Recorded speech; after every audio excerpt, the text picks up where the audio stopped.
এই যে পুরো 1.5-2 কিলো রাস্তা টান দিলে উঠে যায়, আপনি বলেন ক্লোজিং করে দিবেন, আপনাদের ক্ষমতা এতটুকুই। এখন এটার ক্ষতিপূরণ দিবে কি? তো দিচ্ছেন 15 দিন আগে, আর আজকে যে কাজ করতেছেন এটা তো হয় না।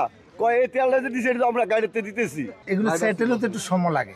এই আপনি এই সেটেল হতে কী সময় লাগে? আপনি 2 দিনের রাস্তা যদি আপনার টান দিয়ে এইখানে দেখেন তো, এখানে কি আছে? এটা আপনি এখানে কিছু দিচ্ছেন? আপনি এখানে কিছু দিচ্ছেন? আপনারা চিতুই পিঠা চিনেন তো নাকি? চিতুই পিঠার মতো টান দিলে রাস্তা উঠে যায়। সরকার বাজেট দিচ্ছে 40 মিলি, ওখানে করতেছে 22 থেকে 25 মিলি, এবং আপনারা তো দেখছেনই যে কীভাবে টান দিয়ে রাস্তা উঠে যায়। এটা আসলে, এবং এই যে মাটির উপরে হচ্ছে পিচ ঢালাই দিচ্ছে, এবং এইখানে দুর্নীতি করবে, এটা হচ্ছে যে সাহসটা হয়েছে, এটা তো অনেক, মানে 5 আগস্টের পরে। ওই কন্ট্রাক্টরটা কই?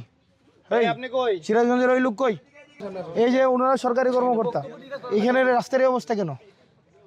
রাস্তা এটা ভালো হয়েছে, আপনি স্পষ্ট কথা বলবেন।